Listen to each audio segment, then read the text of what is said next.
જાય ને તોય ટીચર ને એમ કહે કે એમ તો આ બધું તારે થોડી આંખ બતાવજો, અને તોય ન માને તો બાજુવાળાને લાફો મારજો, આપ મળે છાનું માનું બેસી જશે.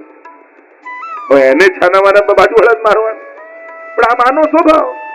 માં ક્યારે પોતાના બાળકને હવે તેટલું ઘણી જગ્યાએ તો એવા તોફાની હોય તો માં એમ ને કે બહુ તોફાની, મારો દીકરો બહુ એક્ટિવ છે, એને એક્ટિવ લાગે, અને પેલા તો હાથમાં ના રહેતો હોય, આખું ઘર માથે લીધું હોય, પણ એમ લાગે અમારો બહુ એક્ટિવ છે. આ ફરક. એમ ઠાકોરજીને ક્યારે ભક્તના દોષ દેખાતા નથી. એને તો એમાંય ગુણો ગોતીને ભગવાન કૃપા કરતા હોય છે કે પેલો ભલે ક્રોધી હોય પણ માળા બહુ ભાવથી ફેરવે છે, પેલો ભલે કંજૂસ હોય પણ મિશ્રી ધરે ને ત્યારે બહુ પ્રેમથી ધરે છે. પ્રભુ તો તમારા ગુણ જોઈને તમારી સેવાને સ્વીકારે છે, તમારા દોષ જોઈને નહીં. ભલે રૂપા પોરિયા બે સુરું ગાય તો એ મારા શ્રીનાથજી શું કે, હું તો વાર્તા સમજીને સાંભળતો હતો. અરે એ ગાતો હતો, હું તો વાર્તા સમજીને સાંભળીને સુઈ જતો. આ અમારા ઠાકોરજી, આ અમારા પુષ્ટિ પુરુષોત્તમ. એટલે ઠાકોરજી આગળ બહુ પોતાના દોષો ન ગાતા. અને તમે જ પરિચય કરાવો. પ્રભુ કે મેં તો તારી અંદર આ ક્યારે જોયું જ નથી, આ તો તે કહ્યું તો ખબર પડી કે આ તારી અંદર છે, बाकी प्रभु क्यारे जोता नहीं. मनुते नहीं लौकिक. महाप्रभु जी आज्ञा करते हैं हमारे ठाकुर जी लौकिक नहीं है, वो लौकिक देखते नहीं है, लौकिक बोलते नहीं है, लौकिक स्वीकारते नहीं है, वो परम अलौकिक है, परम अलौकिक परमात्मा है, लौकिक नहीं देखा. तो आम पूतना ने मानी गति धातृ चितांत एम कहेवाय. बलिराजानी बहन थी, જ્યારે વામન ભગવાન આવ્યા ત્યારે જોયું કે આવો દીકરો હોય એને પયપાન કરાવું તો કેવો આનંદ આવે. અને જ્યારે વામન માંથી ભગવાન વિરાટ બન્યા ત્યારે એને એમ થયું કે આને તો મારી નાખવો જોઈએ. બે ભાવ આવ્યા, બાળકનો ને મારવાનો. એટલે પૂતના બનીને આવીને ભગવાને બંને મનોરથો પૂરા કર્યા. બાળક લઈ પ્રભુને લીધા ગોદમાં, અને જે અવસર જોઈતો હતો પૂતનાને મળ્યો. પ્રભુને સ્તનપાન કરાવવા લાગીને પ્રભુ તો પયની સાથે વિષ્ણુની સાથે પ્રાણોના આકર્ષણ કરવા લાગ્યા, પ્રાણ ખેંચવા લાગ્યા પૂતનાના. સા મુંચ મુંચતી પ્રભાષિણી, છોડ છોડ કરીને અવાજ પૂતનાએ લગાવ્યો. ચકોસ લાંબી થઈને પડી, વૃક્ષો એના ઉપર પડ્યા, જોરથી અવાજ થયો. અને યશોદાજી દોડતા દોડતા આવ્યા તો શું થયું જુએ તો વિકરાળ પૂતનાના છાતી ઉપર પ્રભુ ખેલી રહ્યા. દોડતા જઈને લાલનને ગોદમાં લઈ લીધા. પૂતના કવચના પાઠ દ્વારા પ્રભુની રક્ષા કરાવી છે. ભગવાનનું નામ પ્રભુની રક્ષા કરી રહ્યું છે. આમ પૂતના વધની લીલા આવી. આગળ એકવાર યશોદાજી દોડતા દોડતા નંદ બાબા પાસે ગયા. બાબા બાબા મોટો ઉત્સવ કરો, બધાને જમાડો, બધાને ભોજન કરાવો, બધાને ઘરનું તેડું આપો. પણ થયું શું? યશોદાજી કહે આપણા દાદાને પડકું ફેરવ્યું. જા વૈષ્ણવને તો ઉત્સવ કરવાના બહાનાઓ જોઈએ. આજે આનો જન્મદિવસ છે તો સત્સંગ કરાવો, પલ્લા કરાવો, મનોરથ કરાવો. વૈષ્ણવો તો તકો શોધતા હોય, અને એને જ વૈષ્ણવ કહેવાય. ભગવાન સુખ આપે અને એ સુખને ઠાકોરજીની સેવામાં જોડી જે એને આનંદમાં ફેરવી લે એ જ વૈષ્ણવ છે. મળેલા લૌકિકને અલૌકિકમાં વાપરી જે પોતાના ઉદ્ધારનું સાધન બનાવી લે. ભગવાને ઘર આપ્યું, તેમ થયું કે ઘરમાં બધા સંસારના સુખો ભોગવીશું. પણ આ વૈષ્ણવ એટલો હોશિયાર ને, ભગવાન સંસારમાં ફસાવવા માટે ઘર આપે, પણ વૈષ્ણવ એ જ ઘરમાં ઠાકોરજીને પધરાવી પોતાના ઘરને નંદાલય બનાવી લે, ઉદ્ધારનું સાધન બનાવી લે. ભગવાન પરિવારના લોકો આવે છે, આમાં તો ફસાશે ને. અને વૈષ્ણવ એ બધાને બ્રહ્મ સંબંધ આપી અને સેવામાં જોડે, તું જારી ભર, તું ફૂલ લઈ આવ, તું આ કર, અને બધાને વૈષ્ણવતાનો ભાવ રાખીને જીવવા લાગે તો ઘરમાં જ એને ભગવદીઓનો સંગ મળી જાય અને ઉદ્ધારના સાધનો મળી જાય. પ્રભુને થયું કે ચલો આ ઘરમાં ન ફસાયો, સ્વજનોમાં પૈસામાં તો ફસાઈ જ જશે, અને ભગવાન ધન આપે.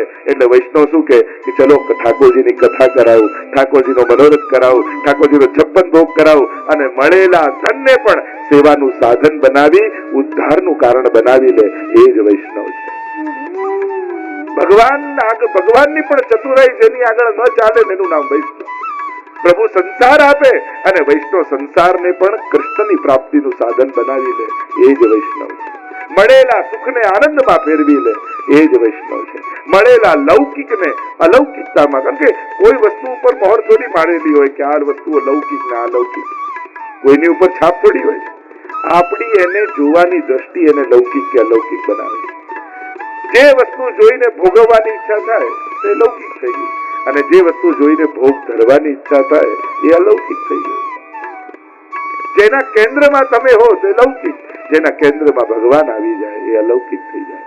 એટલે વસ્તુઓ ઉપર છાપ નથી હોતી, આપણી દ્રષ્ટિ દ્વારા એમાં છાપ લાગે છે. તમે એને કઈ નજરે જુઓ છો એનાથી એ વસ્તુ લૌકિક કે અલૌકિક બનતી હોય. અહીંયા પુત્રનો ઉદ્ધાર થયો, આગળ યશોદાજી ઉત્સવ કરવાનું કહ્યું, બધાને બોલાવ્યા છે બ્રજવાસીઓને, અને બધા જાતની સામગ્રીઓ સિદ્ધ કરી છે. અને ગાડું અને ગાડામાં પલ્લું બનાવી દીધું, લાલનને એમાં પોડાવી દીધા, અને જે વસ્તુ બનતી જાય એને ગાડા ઉપર મૂકતા જાય. આચાર્ય અર્થ કર્યો શકટ એટલે સંસાર, બંને પૈડા સ્ત્રી અને પુરુષ, અને એમાં ભગવાનને નીચે રાખો ને રસોને ઉપર રાખો તો પ્રભુને ગમે નહીં. શકટાસુરે પ્રવેશ કર્યો, પ્રભુએ ચરણનો પ્રહાર કર્યો, શકટ તૂટ્યું અને બધા જ રસ ઢોળાઈ ગયા. બધા જ દોડતા આવ્યા અને લાલનને ગોદમાં લઈ લીધા. ભગવાનને રસ ઢોળવામાં રસ નથી, પણ તમારું ધ્યાન એની તરફ આવે એમાં રસ છે. કારણ કે એ રસોમાં જો ધ્યાન ફસાઈ ગયું તો નાની નાની વસ્તુઓમાં અણમોલ જીવન ખતમ થઈ જશે. જો માણસને જીવન કેટલું દુર્લભ કહ્યું છે, અને ઘસાઈએ છે શેના માટે? તુચ્છ વસ્તુઓ માટે. સાધારણ જે કાંઈ ભેગું આવવાનું નથી એ વસ્તુ માટે આ દુર્લભ જીવનને ઘસી નાખ્યું છે. આ જીવન તો કોઈ ઉત્તમ વસ્તુ માટે ઘસાવવું જોઈએ.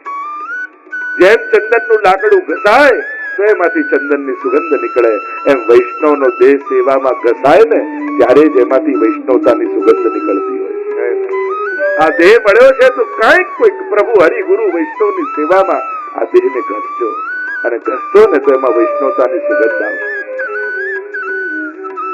આ જીવનનું કોઈ પણ લૌકિક, લોકો આજકાલ નવા ટ્રેન્ડ છે, કોઈ મોટિવેટર હોય ને એમ કે તમારા લાઈફનું ગોલ શું છે, અને લોકો કોઈ પદ કે પ્રતિષ્ઠા કે કોઈ સ્થાન કે કોઈ પૈસાના આંકડા નક્કી કરે.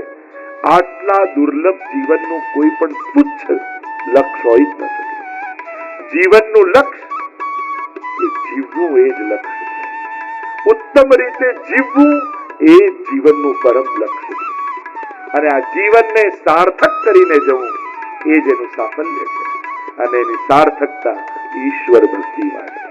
જન્મ મરણના ચક્કરમાંથી છૂટવું એ જ આ જીવનની સફળતા છે.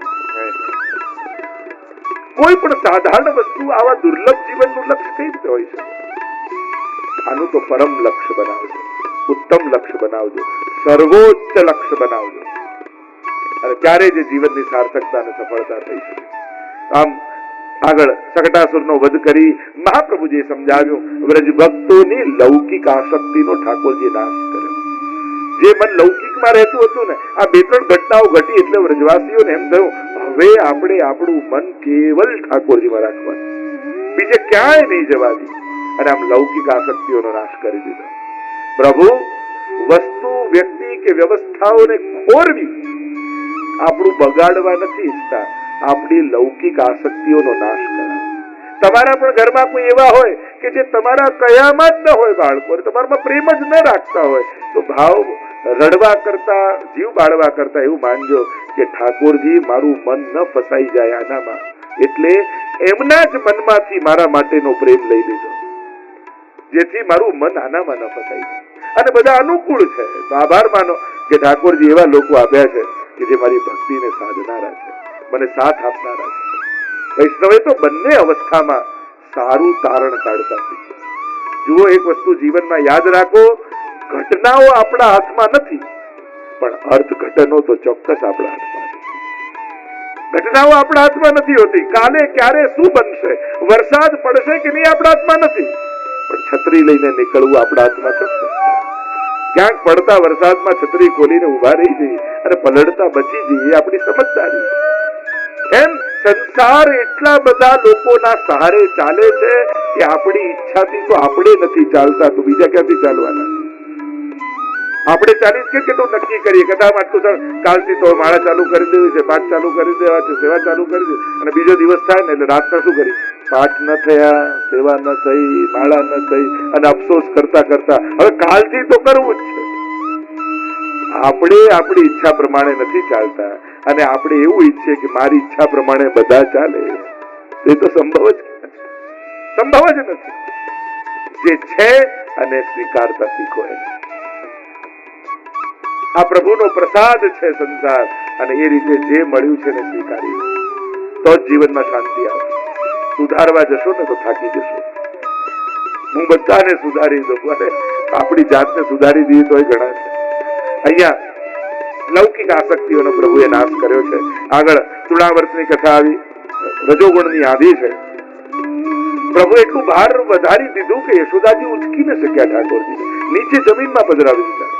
અને વંટોળિયાના રૂપમાં આવેલા તૃણાવર્તને થયું કે હવે મોકો છે, ઉપાડી જવું કંસ પાસે. અને ગોળ ગોળ ગોળ ગોળ કરતો કરતો પરમાત્માને ઉપાડ્યા, હવામાં લઈ ગયો અને પ્રભુએ ખપાટ મારી, ત્યાં જ એનો ઉદ્ધાર થઈ ગયો.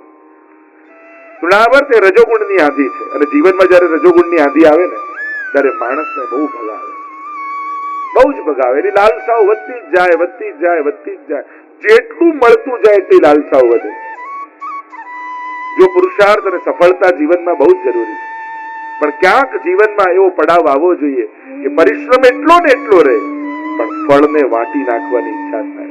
ફળને પ્રસાદ બનાવી ઠાકોરજીને ધરીને બધાને વાંટતા.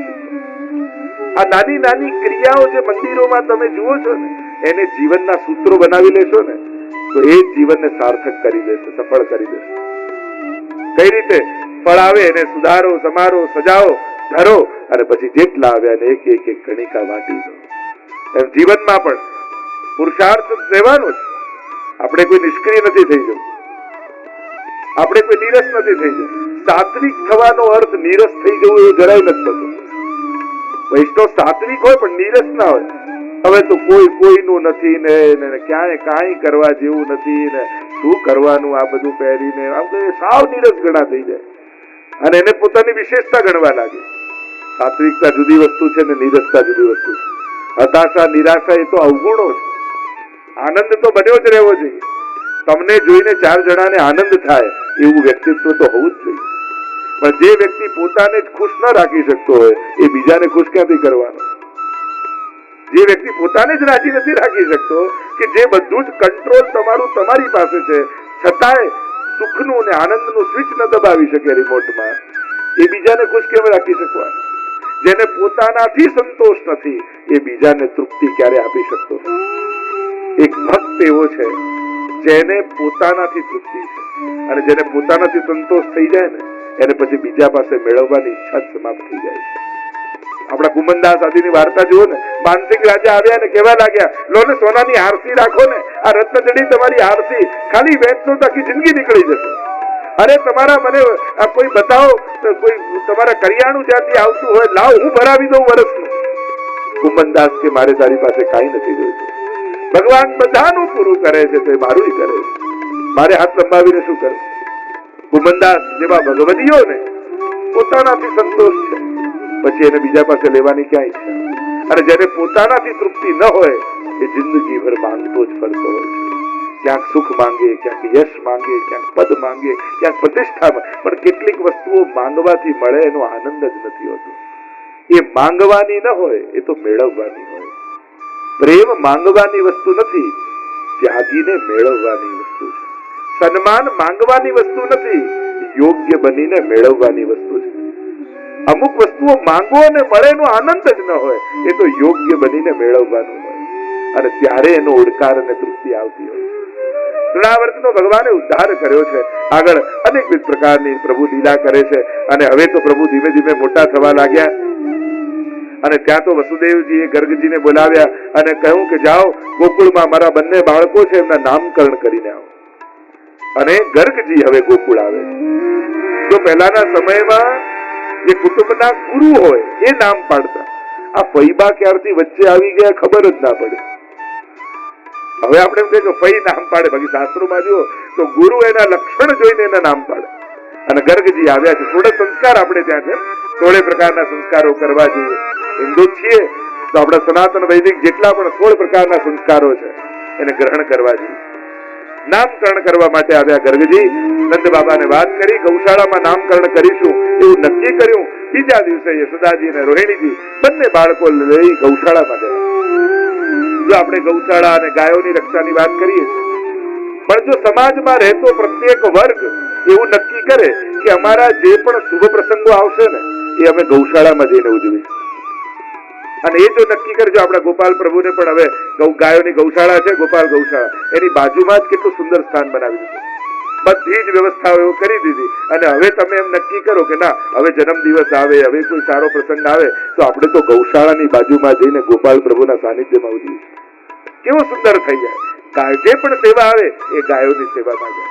આપણે કેટલું કેટલું ક્યાંક વેડફીને આવતા હોઈએ છીએ, અને એ જ વસ્તુ જો આ રીતે ઉજવાય અને ગાયોની સેવામાં જાય તો એ ગાયોની પણ રક્ષા થાય, ગાયોના આશીર્વાદ મળે. અને જો આ કથા શરૂઆત થઈ ગૌશાળાના સાનિધ્યમાં, ને તમે કથામાં પણ આવો ને તો ગાયોના ગૌશાળામાં જઈને આવો, અને ગાયોના દર્શન થાય તો જ ગોપાલની કૃપા થાય.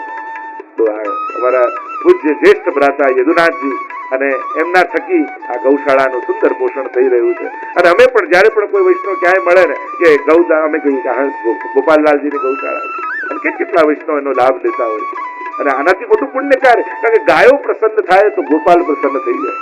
આપણા તો પ્રભુ જ ગોપાલ છે, ગાયોના પાલક છે, એટલે ગોપાલને રાજી કરવા માટે ગાયો રાજી રહે પણ જરૂરી છે. અને અહીંયા એની વ્યવસ્થા કરવામાં આવે. દરેક વ્યક્તિ નક્કી કરે મારો જન્મદિવસ આવે એ દિવસનો ચારો ગાયોનો મારા તરફથી હું આપીશ. કેટલું સુંદર પવિત્ર કાર્ય. તમારા બાળકોને લઈને આવો અને એમના હાથે જો ગાયોને ખવડાવો તો એને જીવનમાં ગાયોના આશીર્વાદ મળે તો બધા દુર્ભાગ્યો ટળી જાય, બધા રોગોમાંથી મુક્ત થઈ જાય. કેટલા પુણ્યો, એના કેટલાક સફળ ફળો બતાવ્યા છે ગૌ સેવાના. તો આ બધું નાની નાની વસ્તુઓના સંકલ્પો સમાજમાં બહુ મોટા પરિવર્તનો લાવતું હોય. જો હમણાં જ અમે ગ્રંથોત્સવ પ્રારંભ કર્યો છે કે વિશ્વમાં વસતા પ્રત્યેક વૈષ્ણવના ઘરે ગીતાજી, ભાગવતજી, ષોડશ ગ્રંથ ઘરે ઘરે ફ્રીમાં પધરાવે. ખાલી અમદાવાદમાં જાહેરાત કરી તો અમદાવાદના 20,000 પરિવારના ફોર્મ આવી ગયા. વિચાર કરો. અને હજી તો કેટલા પરિવારો અમે એમાં જઈ રહ્યા છે. હું તો ઈચ્છું કડીમાં પણ 5 જણાની એવી ટીમ આપણે બનાવીએ. હું વાત કરીશ બધા સૃષ્ટિઓને. અને કડીમાં પણ જેટલા વૈષ્ણવ વસે છે ને એમના ઘરે ઘરે આ 3 ગ્રંથો આપણે પધરાવીએ. એવું એક સુંદર કાર્ય થાય. ભગવત ગ્રંથો ઘરે ઘરે બિરાજમાન થાય ને ચેતના પ્રગટે. મૂળ વાત છે વાંચવાની ઈચ્છા જગાવવી, ગ્રંથો પ્રત્યેનું આકર્ષણ જગાવવું. અને ગ્રંથ ભણતો વ્યક્તિ થાય આપમેળે અંધશ્રદ્ધાથી સમાજ મુક્ત થઈ જાય. ગ્રંથોને ન વાંચીને ભગવાન તરફ જે જાય છે ને એ અંધશ્રદ્ધાને વળગી જતો હોય. અને જે શાસ્ત્ર અવગત છે, મહાપ્રભુજી પણ કહે છે, ભગવદ ગીતામાં ભગવાન પણ કહે છે, યહ શાસ્ત્ર વિધિ વૃત્સુજ્ય વર્તતે કામકારત ન સિદ્ધિ વાપનોતિ ન સુખમ ન પરામ ગતિ. શાસ્ત્રોની એટલી બધી મહત્તા ભગવાને ગાઈ. તો ઘર ઘરમાં ગ્રંથ, આ એક અભિયાન વિશ્વભરમાં ચાલી રહ્યું છે. વિશ્વના ખૂણે ખૂણે પહોંચાડવાનો સંકલ્પ કર્યો. તો આ નાના નાના સંકલ્પો સમાજમાં કેટલી મોટી ચેતના પ્રગટાવતા હોય.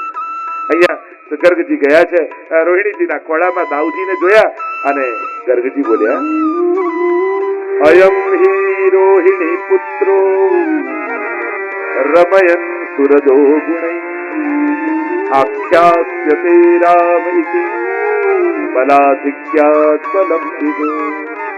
અયમ હિ રોહિણી પુત્રો. આ રોહિણીજીનું બાળક સર્વ ગુણોથી સંપન્ન છે, સર્વને આનંદ આપનારું થશે, બળમાં સર્વથી અધિક થશે, એટલે એનું નામ હું બલરામ રાખું છું. બોલીએ બલરામજી મહારાજની જય. અને હવે યશોદાજીના ખોળામાં ગર્ગજીની દૃષ્ટિ પડી. ઘુંઘરાળા પ્રભુના કેસ, મોટા મોટા કમળની પાંખુડીઓ જેવા નેત્રો અને શ્યામ વર્ણ એવા સુંદર નીલમણી પ્રભુ પોતાના નેત્રોને ડબડબાવતા નિર્દોષ નેત્રોથી ગર્ગજીની સામે જોવા લાગ્યા. અને ગર્ગજી તો જોતા જ સમજી ગયા, અરે આનું નામ હું શું રાખું? દુનિયાના જેટલા નામ છે એ આના જ તો છે, જેટલા રૂપ છે એ આના જ તો છે. રૂપ નામ વિભેદેન જગત ક્રીડતી. હા, તો દરેક યુગમાં પ્રગટ થાય છે. ક્યારેક પીત વર્ણનો થાય, ક્યારેક શ્યામ વર્ણનો થાય, ક્યારેક શ્વેત વર્ણનો થાય, ક્યારેક લાલ વર્ણનો થાય.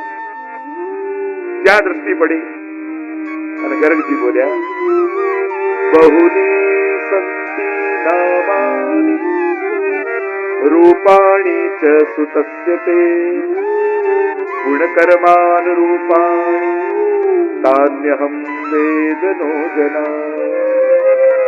બહુની સંતિ નામાની. આના તો અનેક રૂપ અને અનેક નામ, પણ આને જોતા જ મારું મન એની તરફ ખેંચાઈ રહ્યું છે. કર્ષતી ઇતિ કૃષ્ણ, જે નામથી રૂપથી લીલાથી ધામથી જે કર્ષણ કરે એ જ કૃષ્ણ છે. એટલે આનું નામ હું કૃષ્ણ રાખું છું. બોલો કૃષ્ણ કનૈયા લાલ. અને જ્યાં કૃષ્ણ નામ રાખ્યું અને હવે તો આખા વ્રજમાં કૃષ્ણ કૃષ્ણ કૃષ્ણ, કોઈ કનૈયો કે કોઈ કાનુડો કે અનેક અનેક નામોથી પ્રભુને બોલાવા લાગ્યા. બપોર પડે ને બધી ગોપીઓ કામથી નિવૃત્ત થાય અને કુંડાળું કરીને બેસી જાય. લાલનને પધરાવે વચમાં અને જુદા જુદા ખેલ કરાવે. अच्छा लालन बताओ तुम्हारे हस्त कहाँ है? लालन बतावे आ रहे हमारा हस्त. अच्छा लालन आपके चरणारविंद कहाँ है? तो हम जम जम કરીને बतावे. ગોપીઓને થયું કે ઠાકોરજીને કાન પકડાવી દીધી. अच्छा लालन बताओ कान कहाँ है? અને આ ચતુર શિરોમણી ગોપીના કાન ખેંચીને ક્યાં રહ્યા? આને કોઈ પહોંચી શકે? જુદા જુદા ખેલ કરાવતા ગોપીઓ અને રોજ પલ્લામાં ઝુલાવતા હોય યશોદાજી.